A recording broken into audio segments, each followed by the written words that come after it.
Oh, welcome back to episode 5, I think, our final episode of this Bahama series. So what's going on today? I just woke up, so if I look a little run down, it's because I legit woke up 5 minutes ago. But the idea for today is, in yesterday's episode, we ended it at a abandoned island that I landed at, got stranded, and got picked up by the boat. We're actually returning to that island to launch from again. I'll throw up maps so you guys get a good visual, but we're going from that island all the way out to the west end of the Bahamas. That's like the final stopping point. Then we have to load everything on the boat and cross over to Florida. Now, the crazy thing is, for me on the paramotor, it's gonna be something like 127 miles, which is really far. So I'm gonna take a ton of fuel, probably my 12-liter tank, a 6-liter bladder, and a 10-liter bladder. The other thing that makes it a little more challenging is we're gonna have a strong crosswind. Now, crosswind doesn't really help you get anywhere, it actually hinders you. So we're gonna have to be doing a lot of fuel calculations along the way to make sure that this works out right. We do have some alternatives, but once we kind of commit, it's a project to bail out halfway. So this is gonna be an interesting one.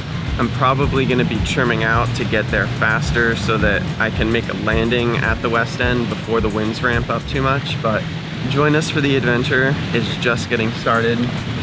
So hope you guys enjoy.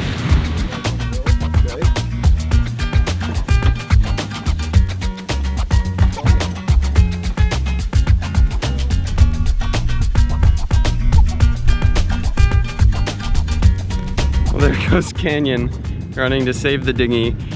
We just made it to this island. If you missed yesterday's video or the last video, go check it out. This is where I kind of got stranded last time because of high winds and thunderstorms. But this is where we're launching from today. Wind conditions are pretty strong for an hour after sunrise. But I've got Canyon here this time to assist me on the launch, so it shouldn't be an issue. And then we're gonna jet 120 something miles over to West End, and yeah, hopefully the wind over there isn't kicking too bad and I don't get drug across the marina that I'm trying to land at. But it's gonna be an adventure. Stay tuned. We're gonna just load up the motor and get ready to go pretty soon.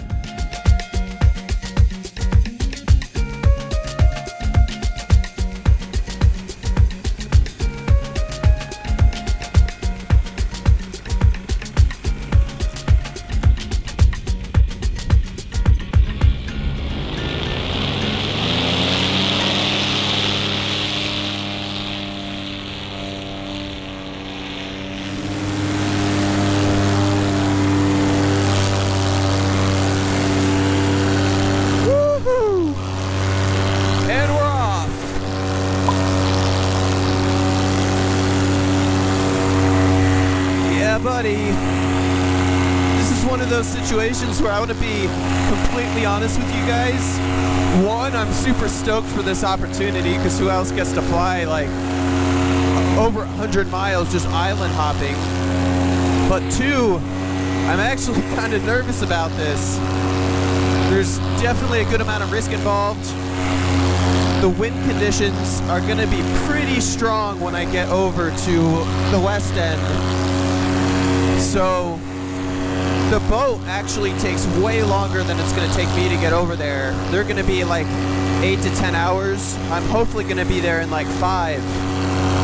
So I'm not going to have anyone at the landing to help me. So this is fully self-supported right now. On board, I have 12 liters of gas in my tank. I have a 10-liter bladder and then a 6-liter bladder.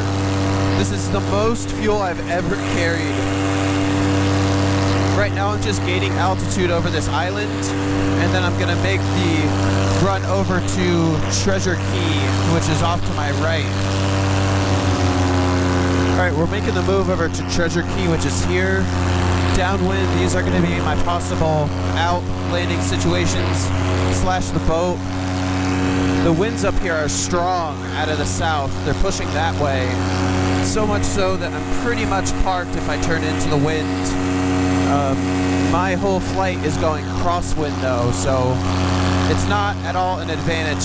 The crosswind actually slows you down a little bit. I'm gonna go ahead and shut down the GoPro. I want to conserve battery life as much as possible, so I'll pick up with you guys at the next interesting area. Alright, here's a little status update. We made it across this first little stretch to Treasure Key, Treasure Beach, or whatever this is called. Essentially, the direction I have to go is kind of like straight that way to link up with Grand Bahama, but I can't even see Grand Bahama out there. So what I have to do is follow this stretch of islands that way, which is downwind, and then hook around this big open area of ocean there. The tough thing about that is I can get the downwind push, then a crosswind, but then I have to go back upwind when I get on the other side. The idea is that I just have to keep somewhere that I can land within reach the whole time. And aside from that, the bad news is my GPS on my phone isn't connecting for some reason.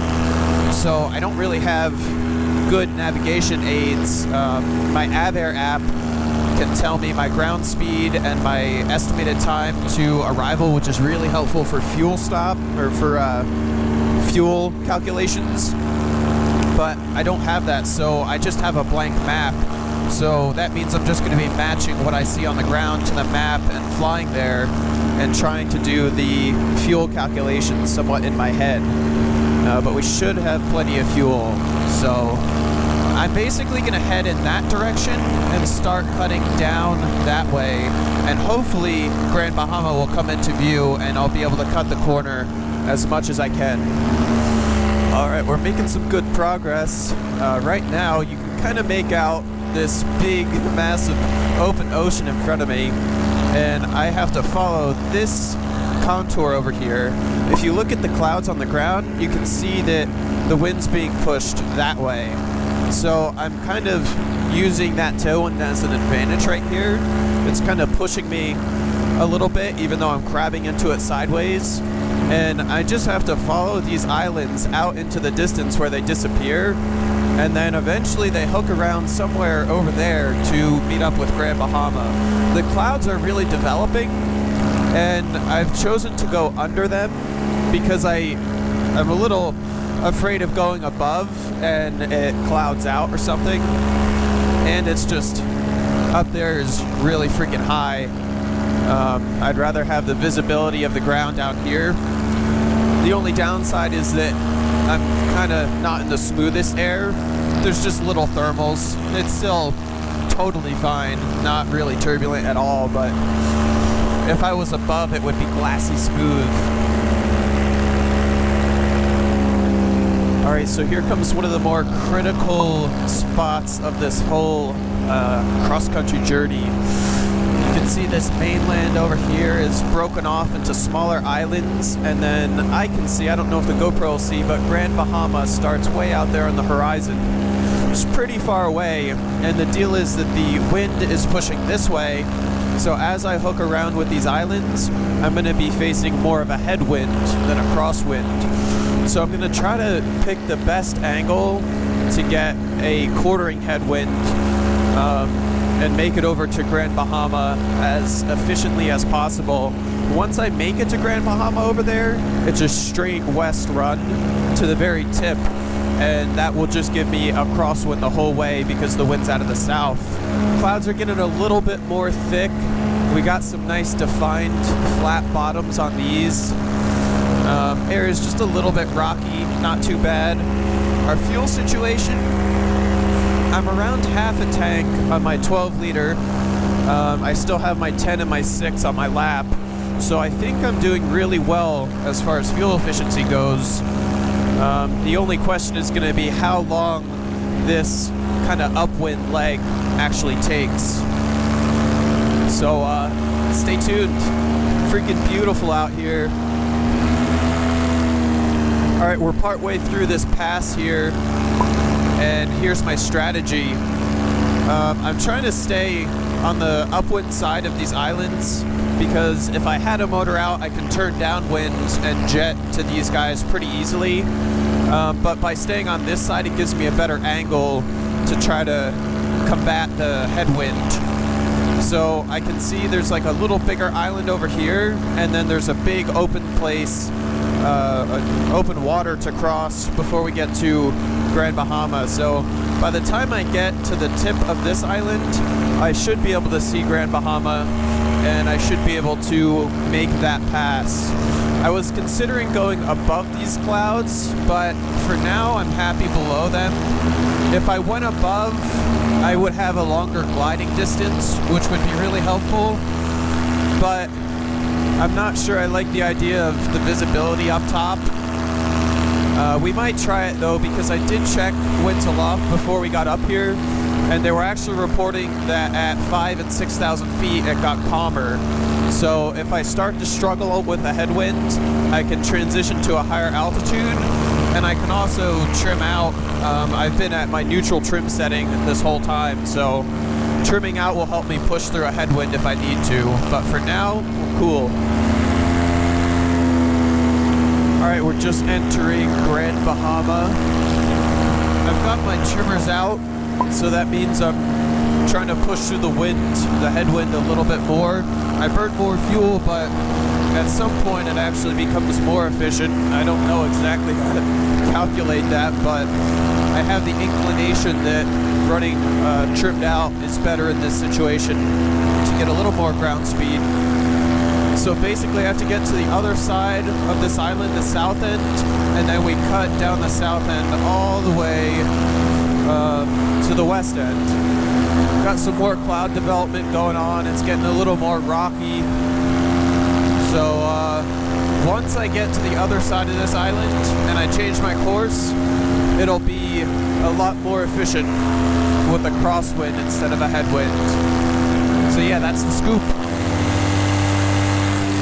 Alright, I just made the call to pull in my trims and climb above these clouds. Down below, I'm just getting the knocked out of me with thermals, and my ground speed's so low. I just want to get above them and then trim out. Down below, trimmed out, I'm not really all that comfortable. And the good news is we've got Grand Bahama down below us, so I can essentially start cutting my angle down the coast once we get above. I'm just coming up through this nice hole here, and hopefully we'll have some smoother sailing all the way across. It already feels smoother here. It's crazy when I'm cutting down below these clouds, you can feel the air temperature change, hot to cold, back and forth, and you're just rocking in the bumps. Oh yeah, this is getting way better already. Only downside is it's really cold, and I've been shivering and have to pee, so, but I can deal with that problem as long as I don't get rocked around too much. Going up really, really high here. You can see how thick the vertical development of these clouds are. I haven't checked the time, but I took off at 8 a.m. It's got to be coming up on 11, I would say 10:30 or so. I still have maybe 2 to 3 liters remaining in my bladder, or in my fuel tank. So it's not quite time for a fuel transfer yet, but we're getting close.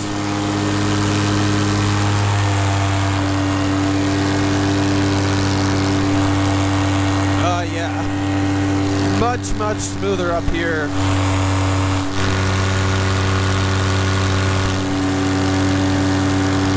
Now I can start to see Grand Bahama in its entirety. It looks like I need to go out that way, but I'm going to double check on my map to confirm, and we're going to jet down the coast. Status update, check out my rainbow on the cloud down there. Just looked around, check out back into my left how big that development is. That's essentially what I was just flying under. And I had to be trimmed out pretty much to penetrate the wind.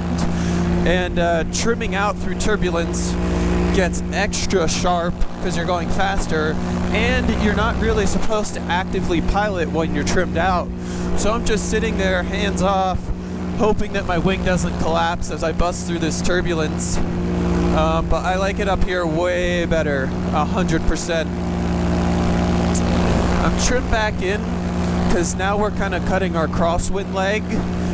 We've just made it past the most challenging part of this, I hope, aside from maybe the landing, but I'm relieved that that's behind us. Checking my fuel situation, I probably have 2 liters left, so I'm doing really, really well on fuel, even after I use full throttle a couple times back there. I'm gonna give it a little bit longer, maybe wait till I get down to 1 liter, and then I'm gonna throw this 10 liters in my tank. So stay tuned for that. I'm gonna try to stop shivering. It's getting a little warmer with the sun now. So yeah, right down this coast, and we'll be at West End in no time. Alright, so I think it's time we do a fuel transfer. I'm probably around 1 to 2 liters left, and it's 10:36 now, so that's 2.5 hours. So that's about what I expect. Could probably push it to 3, which is exactly what I expect. So I'm gonna go ahead and drop my 10 liter in, and we're still kind of fighting the wind, but I'm trying to get a good angle all the way across here. So we might actually trim out once we do this fuel transfer. So this is how this works. Gotta get my carabiner loosened up and open without puncturing my fuel line. There we go. 1 is out.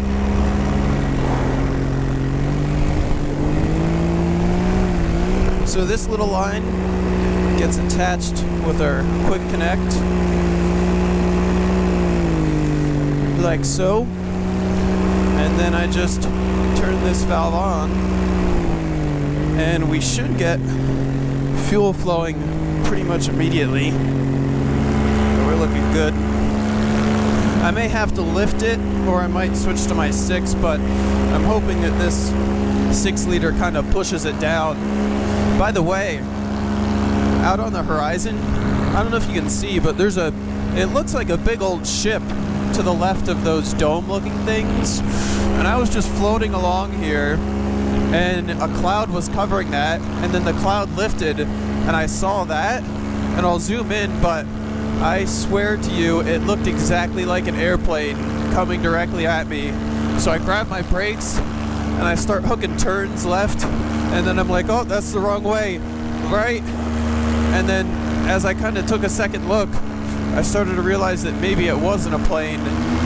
Yeah, freaking optical illusion nearly gave me a heart attack. Alright, I'm gonna keep transferring this fuel, and we'll pick up somewhere down the coast. Alright, status update. Below the clouds, I've been pushing across the island into the wind for the longest time. It's been a tough push. I'm trimmed out here almost to the coast, and then the coast I'll just follow straight to the west end. I'm actually considering coming in for a landing on one of these beaches if I feel like it's safe, because I have to pee so bad. I've got plenty of time before the guys would catch up to me. The only issue I foresee is if something happens and I can't get back out, but I'm thinking about getting down low and just feeling out how the air is, and if I feel like I can do it, I might take a little pee break. Down there's a boardwalk that connects to the road, so worst case scenario I can walk out, but I think I'm going to set it down on this beach right here. Winds are most definitely strong, so it's going to be a tough one landing and taking off. If something doesn't feel right, I'll just abort and go around and suck it up, but so far everything seems okay.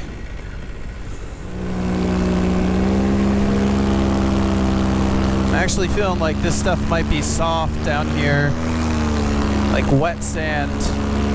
So I think I'm gonna have to abort on that, and we'll just head down the coast. If I see another spot, maybe I'll try it, but that looks a little too risky with how sloppy the sand is. Alright, I'm currently in the process of dumping my last bladder. I don't need it. I probably have 4 liters of gas in my tank.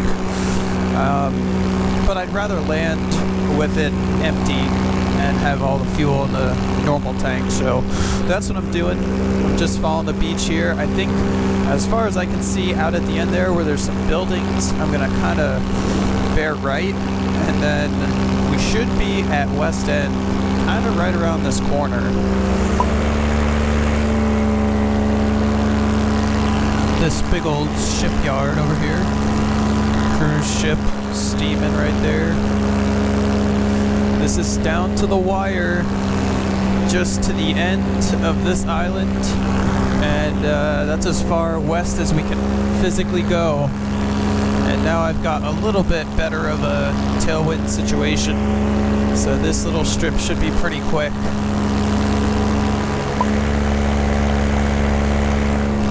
Alright, here we are. This is the moment we've been waiting for. The very tip out here is the marina where the boat is headed, so if I can land as close as possible on the marina, that's best. If not, I can pick several other alternatives and then just walk to the marina. This whole thing has gone so smoothly. I just gotta make sure that the landing is dialed. Alright, got this little private airport here. I'm going to do a little turnaround maneuver and feel out how strong the wind is here before I get too close to the edge there. This is definitely an option if I need it.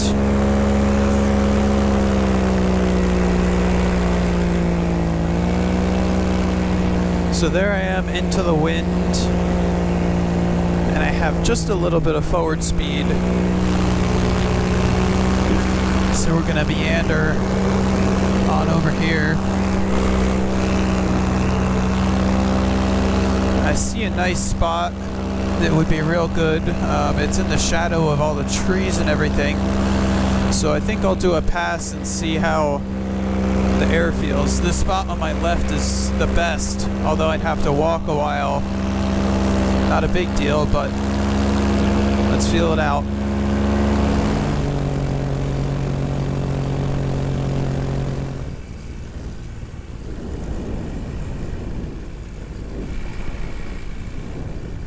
Feeling smooth so far.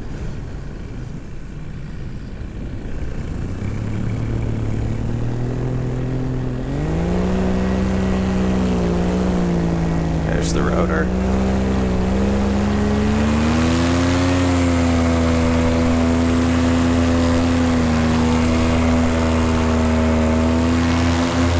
I'm gonna give that slate a big old thumbs down, and I'm gonna go up here. That air is just getting churned up too much from those trees for me to feel comfortable coming in all the way down to the deck. This is decision making at its finest. It might just take me a little while to get to the end here. My ground speed's so slow. Now what would be banger is if I could meet a person with a pickup truck and get them to give me a ride, and I won't have to walk this half mile with all the gear. See the spot I'm looking to hit right across from this house in the grassy area. Start dropping her down. Winds are very strong down there.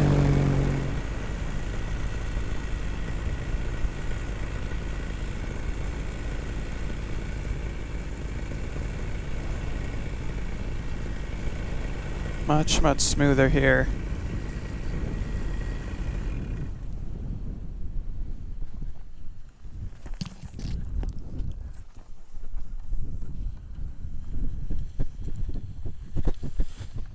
That's how you freaking do it, brother.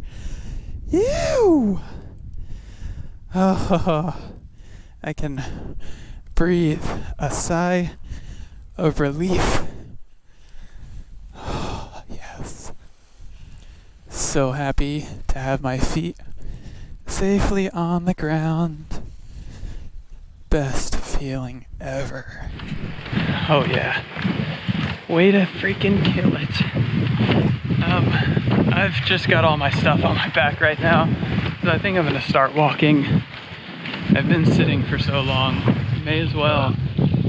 So I'm gonna start walking down to the marina, and there's a restaurant there, and I am gonna freaking pig out on a nice burger, some drinks, but first I gotta walk like half a mile. Apparently, Bahamas people are super friendly, and they tend to pick people up, so we'll see if we get lucky. But dude, let me give a shout out to Team Fly Halo. As I have in all these videos, they're the guys that have set up this whole adventure in the Bahamas. The guys are probably gonna be several hours before they get here because the boat's so much slower than flying, but way to crush it, guys.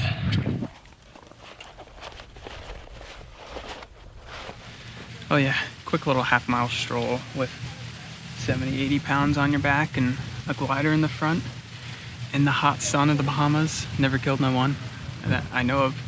I made it to the dockside grill. I'm gonna go in and get some well-deserved food. I think I'm a little underdressed, but we'll see what they say.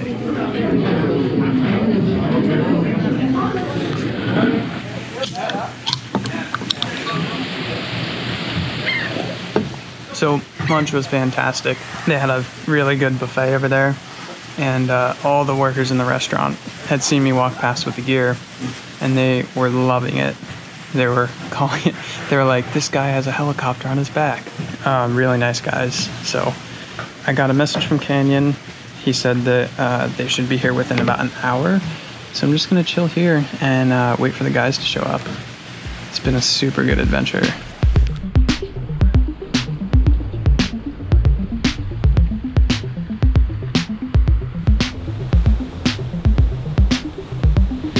Check it out, it's the next day and we are inbound to West Palm Beach, Florida. We just made the approximately 50-mile crossing from West End to West Palm. And I want to be completely honest with you guys. When I made that first video where I was testing the 2 new wings, our idea behind that was actually to fly from West End to West Palm into the US. I spent countless hours trying to figure out legality things, get questions answered. Nobody knew how to answer if it was legal to fly a paramotor into the US. I finally got to the bottom of it, and apparently it is not. And the more I dug deeper into it, it looked like there was no way to make it legal, no permit, no way to get approved. And it just wasn't worth the risk of trying it and having a whole legal issue on our hands. But aside from that, what we did in the last 5 episodes, I think far exceeded what flying across this stretch would have been. I mean, it's a cool concept, like entering the US on a paramotor, but honestly, sitting out here circling the boat with water everywhere wouldn't have been near as cool as what we accomplished in the last few days. I don't even really mind that it's not legal because we did so much more on the Bahamas. If you guys missed any of the previous episodes before this one, go back and check them out. It was really a great time. And before we go, I want to give another huge thank you to Team Fly Halo for putting on this whole mission. Special thanks to Dan and Griffin, and special thanks to you guys for supporting the dream on tuckergott.com. All those links will be down below. We're about to get checked into customs and everything when we arrive into the US. Next time I see you guys, we'll be in New Jersey, so stay tuned for more epic New Jersey flights now that the weather is getting perfect up there. Hope you guys enjoyed all these videos. Until the next one, peace.